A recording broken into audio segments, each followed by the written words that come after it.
Thank you all very much. I want to thank everyone that came out here tonight, and especially the Moraleses, and we have some, I believe, Mr. Avila and the other elected officials that are out here tonight, a lot of the candidates that are out here as well, and everybody that's come out to show their support. I really appreciate it. I'm very humbled by y'all being here, and I want to thank you for your support of me in this. I am going to seek the election as a Democratic representative for District 27, and it is my hope to bring a strong voice to Washington for our community, and that it's a community that includes not just Brownsville but the entire Gulf Coast up to Kingsville. And actually, you know what? I'm kind of talking offhand right now because we don't have a map, and that's just the reality of the situation. At this point, we have about 3 different versions of a map, and we thought we had something down, and that got changed on us. We're going to have oral arguments on January 9th, and at that time we should actually know what the district is going to look like. But I think that if you look at all of the different proposed districts, we have a homogeny where there is a cultural and a regional unity in these districts. And by that, what I'm saying is the problems that we have in Brownsville are the same problems that we're going to have up in Raymondville, and the same problems we're going to have all along the South Gulf Coast. And it's something that needs to be addressed. We've got huge issues as far as the levees. We've got issues for the infrastructure on the interstate. We want to get that I-69 designation. And there's a lot of projects that I saw as a city commissioner that could benefit the entire region, not just Brownsville. And Brownsville is the biggest community so far in what we think will be the District 27. And if you think about it, the problems that we have down here and the issues that we have down here are kind of a microcosm of the problems that face the United States. We are right on the border. We have major issues with immigration. We have issues with health care. We have issues with diabetes. We have issues with education. All of these things need to be addressed. And based on my service as a city commissioner in Brownsville, as a policy maker, and having gone to Washington and seen what the need is, I want to bring solutions to our community. It's not going to happen overnight. There's a whole lot of need, but with the right people in place, with the right choices being made, I think we can do it. We have a lot of potential. I mean, we've got a port, we have the border, we have the connection to Mexico, we have rail lines, we have the I-69 designation, which has to stay local. It has to go from Brownsville to Kingsville and then on up, because we need that transportation dollars. We need that down here. And it's something that will benefit the entire region all the way across the district. And I think if we have a representative who looks at the region as a whole, we're going to be doing a whole lot better. And that's where we want to be, because like many of you, I have small children, and it's about them. It's about giving back to the community. It's about service. And we have to think about those who have served. I myself served as a Marine right out of high school. I'm very cognizant of the fact that at the end of the day, people have to use education as an opportunity to get to a better place. I paid for my school with the GI Bill and Pell Grants. That's how I was able to go to college and law school. And I know that a lot of other people do that too. So for me, making sure that people have access to good quality education is a necessity, because I know what I was able to do with that kind of access, and I know what it can do for other people. I went to Hannah High School, and I moved away. I went to the Marine Corps, off to college at the University of Houston, law school in Houston as well, and a little graduate school in University of Texas. And when I moved back here, a lot of my friends that I went to high school with asked me, why are you moving back to Brownsville? And the answer was, it's a great place to live.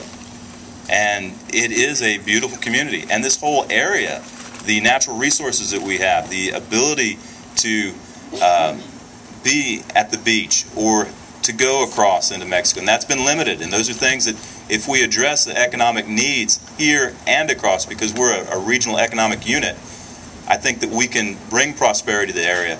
And that prosperity will go out beyond, up into Raymondville. It will go up into Kingsville, and it will be something that will spread out.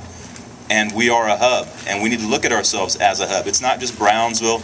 We have to think about what goes on in Port Isabel in other communities. We have a lot of resources. If you look at my house, this house was built about 1914, and it was owned by a man named Milton West. He was a congressman here back in the 30s and 40s.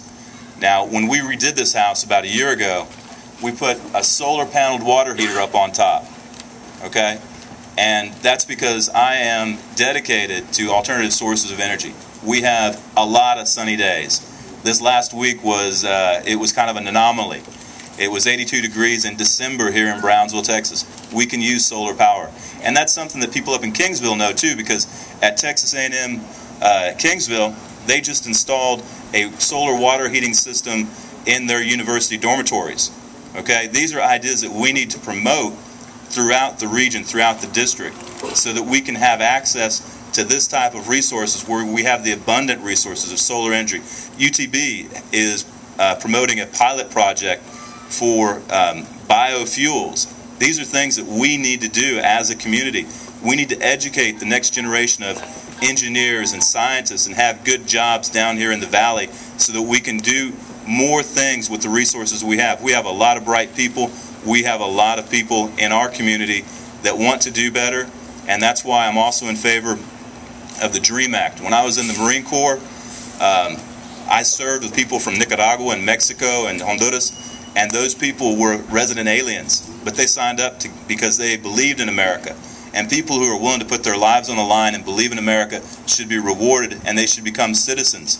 Because if you look at the people who have served, and I know that there's many of you out here who have served, people who serve are people who vote. People who vote are people who will participate in their community. They're leaders. That's one of the things that we have to do as a community, is get our people out to vote so that people in Washington will listen to us. One of the big problems that we have with getting money back into our community is low voter turnout. If we had bigger numbers, more people would listen. And that's something that we all need to work on. And I'm really glad we have a great cross-section of people here. We have bankers, we have lawyers, we have doctors, we have entrepreneurs, we have firemen, we have all sorts of people. We have school teachers and administrators. And that's what you need for a campaign. There is not one single group that is reflected out on this patio tonight. It's all part of the bigger scale of what Brownsville and South Texas is. We have people from Harlingen, we have people from Port Isabel, and I'm really proud to have this opportunity to seek this nomination. And with your help, I know that I will do that, and we will do that, because we all want the same thing. We want a better South Texas, and we don't want to be at the back of the bus. We want to be a leader in our region, a leader in our nation, and a leader in the world, and we can do that because we have the resources. We have a deep water international port. We have the capacity to have dual customs here at the airport. We can do a lot of things, and those aren't just things that are here in Brownsville. You can do dual customs in other airports in the region. We can be an entry point, and we are a transportation hub for an international region that will go beyond. And with I-69 designation, it'll go all the way up to Canada and across the United States. And that's what we need to do, is we need to bring people from South Texas to Washington and bring money back down here and improve this region like we want it to be for our children.